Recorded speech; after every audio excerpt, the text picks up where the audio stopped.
अभी तो मुझे भाई, आप तो यूपी वाले तो कई सालों से तरक्की में लग रहे हो, और दिल्ली में तो 27 साल के बाद सरकार आई है। मुझे तो दिल्ली राज्य की परिधि से 10 मिनट के लिए भी निकलने की इजाजत नहीं मिलती, तो मैं कैसे आऊंगी। पर आप सबका स्नेह इतना था कि जो मुझे आज के इस कार्यक्रम में यहाँ तक लेकर के आया। और सही बताऊं राजेश जी, जब आदरणीय मोदी जी ने दिल्ली के मुख्यमंत्री के नाते मेरी घोषणा की, पूरे देश में अग्रवाल समाज में जो उत्साह की, खुशी की लहर उमड़ के आई, मैं क्या बताऊं आपको। इतना आशीर्वाद देश के हर राज्य से मुझ तक पहुंचा। पूरे देश में लोगों ने खुशी मनाई, मिठाई बांटी कि पहली बार भारतीय जनता पार्टी की ओर से एक वैश्य समाज की बहन को मुख्यमंत्री बनाया गया।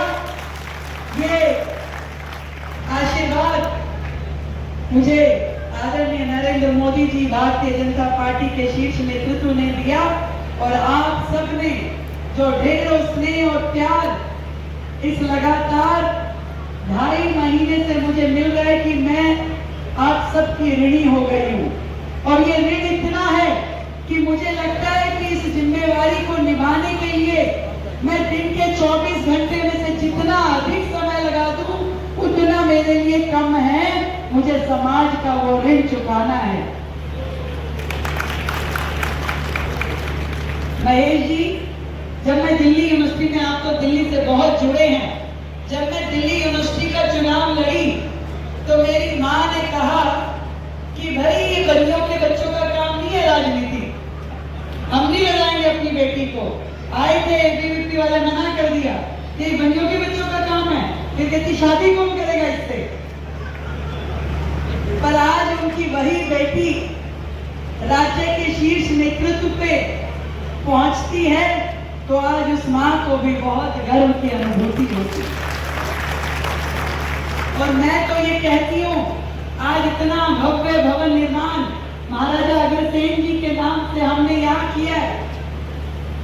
हम सबको उनके दिखाए हुए आदर्शों पे चलने की आवश्यकता है, और वो आदर्श ऐसे हों कि जहां हम अपने बेटे और बेटी को आगे बढ़ने के, शिक्षा के और तरक्की करने के समान अधिकार दें, समान मौके दें। अगर हमने समाज के माध्यम से ये करना शुरू कर दिया तो मैं निश्चित बता सकती हूँ, एक नहीं सैकड़ों रेखा गुप्ता हमारे समाज में से निकल के आगे पहुंचेंगी। केवल थोड़ा सा खुले मन से, खुले दिमाग से सोचने की आवश्यकता है। हमारे समाज में क्या सोचते हैं कि बेटी को अगर डॉक्टर बना दिया तो लड़का डॉक्टर ढूंढना पड़ेगा, वकील बना दिया तो फिर और समस्या आ जाएगी। तो हर चीज के पीछे हम लोग अपना आर्ग्यूमेंट शुरू कर देते हैं कि अपनी बेटी को वो माहौल दे कि बस शांति से ये अपने घर जाए, इसकी शादी ब्याह हो जाए, बस टेंशन खत्म।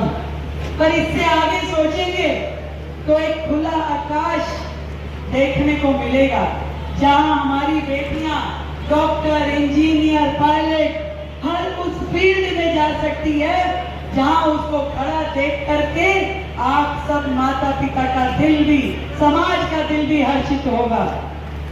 आज यदि रेखा को अपने बीच में पाके आप फूले नहीं समारे, मैं देख रही थी कि मेरी बहनें कितने शौक से मेरे साथ फोटो खिंचा रही थी, कितने शौक से भाई आगे आगे बढ़ के सैकड़ों फूल मुझे पूरे रास्ते बीच में पाके आप फूले नहीं समारे। मैं देख रही थी कि मेरी बहनें कितने शौक से मेरे साथ फोटो खिंचा रही थी, कितने शौक से भाई आगे आगे बढ़ के सैकड़ों फूल मुझे पूरे रास्ते में आपने पकड़ाए। ऐसा ही प्यार, ऐसा ही आशीर्वाद समाज की हर एक बेटी को मिले, आज मेरा आप सबसे यही निवेदन है। अपनी बेटियों को हम आगे बढ़ने का मौका दें, महाराजा अग्रसेन जी के दिखाए हुए रास्ते पे चले। आज नोएडा में इतने बड़े भवन का निर्माण सच में समाज की प्रगति और समाज के समर्पण का एक बहुत बड़ा उदाहरण है।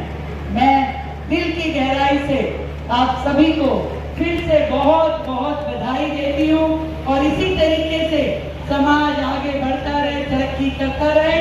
मैं हमेशा पूरे देश में समाज के हर एक व्यक्ति के सुख दुख की साझी हूँ। मेरे लायक जब भी जो भी काम आपको ध्यान आए मुझे आप बताएंगे तो मैं उस काम के लिए जरूर तत्पर होकर काम करूंगी। और रही बात कार्यक्रम में से जल्दी जाने की, तो भाई बेटियों की तो आदत ही होती है, जल्दी जल्दी आती है, मम्मी काम बहुत है, जरा जल्दी से जो देना है दो, फिर मैं चलती हूँ। तो बेटियां तो है ही ऐसी कि अपना काम बोला और आगे चल पड़ी। पर देखो, जहां जरूरत होगी, जहां ऐसा लगेगा कि मेरी जिम्मेवारी है, उस समय किसी भी जिम्मेवारी को निभाने के लिए पीछे नहीं हटेगी आपकी ये बहन, ऐसा मैं आपको विश्वास दिलाती हूँ। सभी को बहुत बधाई, साधुवाद और इस भव्य मंच को प्रणाम करते हुए आप सभी का आशीर्वाद चाहूंगी कि आप मुझे इतना आशीर्वाद दें कि इस बड़ी जिम्मेदारी को मैं अच्छे से निभा पाऊं और पूरे समाज का नाम पूरे विश्व में, पूरे भारतवर्ष में रोशन कर पाऊं। बहुत बहुत धन्यवाद।